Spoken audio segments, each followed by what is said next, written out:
যে কথাটা বলবো, একজন সরকারের কাছে জনগণ নিরাপদ চাই, একজন সরকারের কাছে জনগণ বিচার চাই, যাতে আদালতে এবং প্রশাসনের কাছে নিরাপত্তা চাই, আদালতে সঠিক বিচারটা চাই। এটি জনগণের প্রত্যাশা সরকারের কাছে। আর যদি সরকার সেটা না কইরা জনগণের রূপে অত্যাচার অনাচার গুম হুন যদি জনগণের দিয়া থাকে, জনগণের নিরাপত্তা সরকারের কাছে কি? কোনো নিরাপদ সরকারের কাছে নাই। তো একজন সরকারকে সবাই ভোট দিয়ে নির্বাচিত বানা যে আমার দেশটা সুন্দর চলক, আর সরকার জনগণকে নিরাপত্তার জন্য একটা সরকার বানা।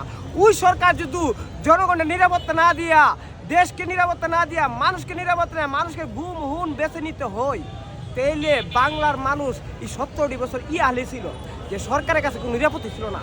আর সরকার সেই সুযোগ পেয়ে মানুষের মুহের মাঝে গলা টিপ দিয়া যা কিছু করার তাই পয়েন্ট করছে। রাষ্ট্রেরিয়া আপনার দেখা যা গুম হেন হুন বেছে নিয়েছে যে মানুষ প্রতিবাদ নামলে যে বয়ে প্রতিবাদ না নামতে পারে, তাই গুম হুনকে হাতিয়ার করে নিয়ে গেছে।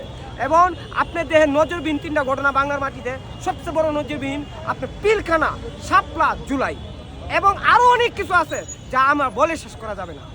কিন্তু এটি কোনো মানুষের নিরাপদ না। সরকার যদি দেশকে মানুষকে সঠিক না রাখে, এই দেশ কই যেতে পারে?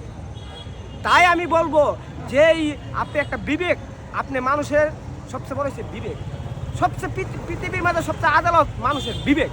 যে বিবেকে আপনি দেখতেছেন আপনি একটা অন্যায় করতেছেন, সবই বুঝে একটা মানুষ, আপনি অন্যায়টা করতেছেন, বিবেকে বাধা দিয়েছে, আপনি অন্যায়টা করেন না, তো বিবেকের বাধা মানে না সে টেকার জোরে নাহলে শুলের লক্ষ্যর জোরে সেইটা করতে চান। কিন্তু সে বুঝতে যে আমাকে অন্যায় করলে অন্যায় হবে, তারপরে অন্যায়টা সে মানে না, সে বিবেকটা লাত্তি মাইরা সে গিয়ে হুন্ডা করে। কিন্তু এটা ঠিক না। যে বিবেকটা না মানে সে টেকার জুড়ে, ক্ষমতার জুড়ে, চুলে লোকটার জুড়ে এটি করতেছে, তার অপরাধের শাস্তি ওর দরকার।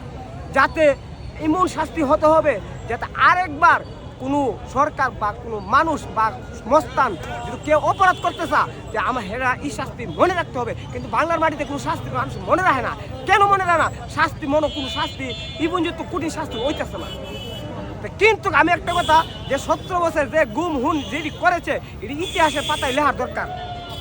কারণ কি, ইতিহাসের পাতায় 17 বছরে না লেখলে মানুষ এটি বুঝবে না, জানবে না। তাই ইতিহাসের মাঝে বড় কবি হারা লিখতে হবে যে 17 বছর কি ঘটেছিল, কি হয়েছিল, গুম হুন নির্যাতন কি বেছে নিয়েছিল, কি হয়েছে, মানুষ রক্তের বন্যায় কোন জায়গায় ঘটছে, কোন জায়গায় কি হচ্ছে। আপনার মানুষ একটা ভালো মানুষের কোনো নিরাপত্তা নাই। হ্যাঁ, রাস্তায় যদি সে ওষুধ আনতে গেছে, সে কেউ নিয়ে গুম করে লাইছে, হুন করে লাইছে। কোনো মানে ভালো মানুষ খারাপ মানুষ বাচ্চা না, যারে পাইছে সেই নিয়ে শেষ। এইভাবে দেশ চলতে পারে না। আর আমার কথা হয়েছে যে যেগুলা করছে এগুলা সঠিক বিচার হতে হবে, নাইলে যারা মরছে, যারা ছেলে হারিয়েছে, যারা মা হারিয়েছে, যারা বাপ হারিয়েছে, তারা রাস্তা শান্তি পাবে না।